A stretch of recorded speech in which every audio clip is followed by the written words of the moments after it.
Hello everyone, आज हम सीखेंगे कक्षा 10वीं गणित अध्याय 5 की प्रश्नावली 5.1। प्रश्न क्रमांक 3 हमें यहाँ दिया गया है कि निम्नलिखित में से प्रत्येक एपी के लिए प्रथम पद तथा सार्वंतर लिखिए। और क्रमशः पहला हमें बोला गया है 3, 1, -1, -3 और दूसरा इसी प्रकार से दिया गया है। हमें प्रश्न को समझना है और क्या कंडीशन यहाँ पर बोली गई है हम उसको सबसे पहले सरल कर लेते हैं। प्रश्न में बोला गया है कि प्रत्येक एपी यानी ये जो होगा इसे हम कह सकते हैं कि ये एपी अथवा समांतर श्रेणी होगी और समांतर श्रेणी दी है। इसके बाद हमें क्या करना है कि यहाँ प्रथम पद तथा सार्वंतर लिखना है। हम पहले यहाँ प्रथम पद क्या होगा और सार्वंतर कैसे ज्ञात करेंगे उसके बारे में चर्चा कर लेते हैं।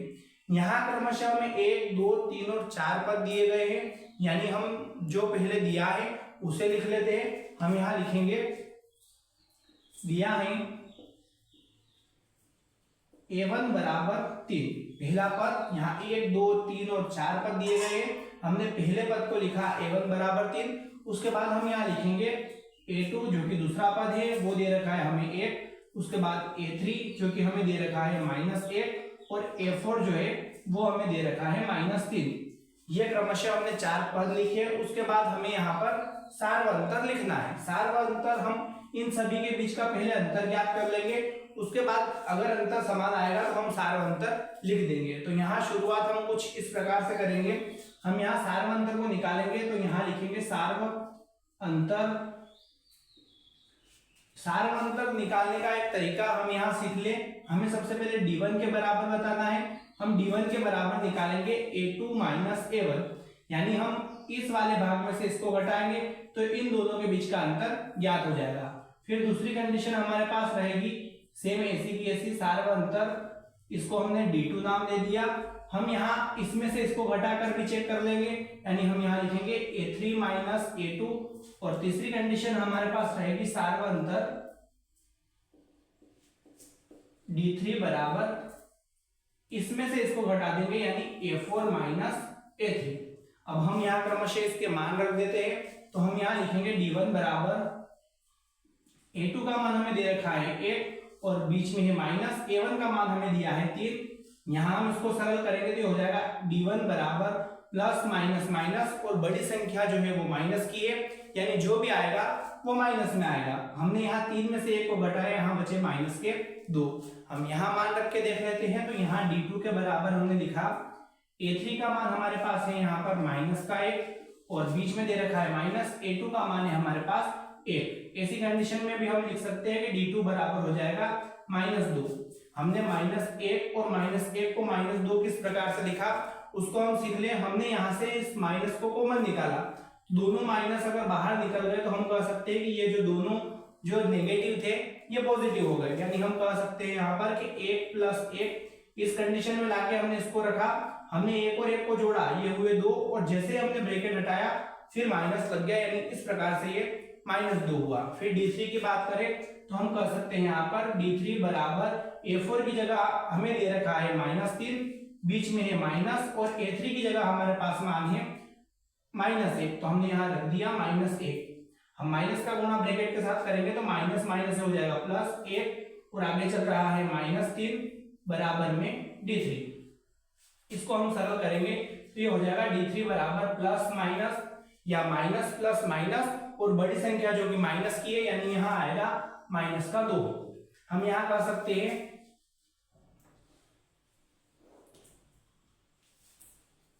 एपी का प्रथम पद A1 बराबर हमारे पास जो कि प्रश्न में दे रखा था 3 था। और हम सार्वंतर की बात करें तो हम यहाँ लिखेंगे सार्वंतर D बराबर D1 बराबर D2 बराबर D3 बराबर निकल कर आया है -2। इस प्रकार से हम प्रथम पद और सार्वंतर को ज्ञात करेंगे। यहाँ दूसरा भी कुछ इसी प्रकार से दिया है, हम इसको सरल कर लेते हैं। इसमें जो कंडीशन हमें पहले दे रखी है हम उसको लिख लेते हैं। तो हम यहाँ लिखेंगे उस प्रश्न के जैसा दिया है और क्रमशः 4 पद दिए हैं, यानी हम क्रमशः 4 पदों को लिखेंगे। हमने यहाँ लिखा A1 बराबर जो कि है इसमें हमारे पास -5, A2 बराबर हमारे पास है इसमें -1, फिर A3 बराबर यहाँ दे रखा है 3 और A4 जो है वो है 7। हम ठीक इसी प्रकार से सार्वअंतर को ज्ञात कर लेंगे। तो हमने यहाँ लिखा सार्वअंतर और इसको d1 के फॉर्मेट में हमने प्रदर्शित कर दिया। अब d1 का मान जो है वो किस प्रकार से निकलेगा, जो हमने उसमें भी निकाला, यानी हम कर सकते हैं कि a2 माइनस a1। d1 के बराबर हमने रखा, a2 की जगह हमारे पास है माइनस का 1, बीच में है माइनस, और a1 की जगह है हमारे पास -5। अब हमें यहाँ पर क्या करना है, माइनस का गुणा कोष्टक के अंदर करना है, यानी हो जाएगा माइनस माइनस प्लस 5 और आगे चल रहा है -1 बराबर ही है d1 के। इसको हम सरल कर लेते हैं तो ये हो जाएगा d1 बराबर प्लस माइनस माइनस 5 में से 1 जाएगा, यहाँ बचे 4। ठीक इसी प्रकार से d2 की बात कर लेते हैं तो सार्वअंतर d2 बराबर ये हो जाएगा a3 माइनस a2। हम यहाँ पर मान रख देंगे d2 बराबर हो जाएगा a3 का मान हमें दे रखा है 3 और a2 का मान जो है वो -1 है और बीच में भी चल रहा है माइनस। यहाँ माइनस का गुणा हम इस कोष्टक के साथ करेंगे तो माइनस माइनस ये प्लस हो जाएगा, आगे चल रहा है 3 और बराबर में ही d2।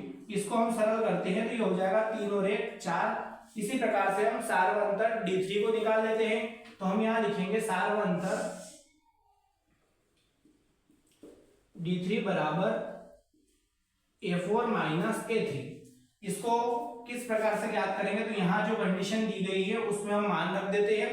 a4 की जगह हमें दे रखा है 7, बीच में है माइनस, और a3 की जगह हमारे पास है 3। तो हम यहाँ लिख देंगे d3 बराबर निकल कर आया है 4, यानी हमारे d1 का मान भी 4 है, d2 का मान भी 4 है और d3 का मान भी 4 है। हम यहाँ लिख देते हैं।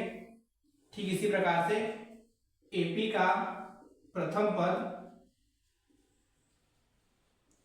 a1 बराबर, जो कि हमारे पास प्रश्न में दिया हुआ था, -5 और सार्वअंतर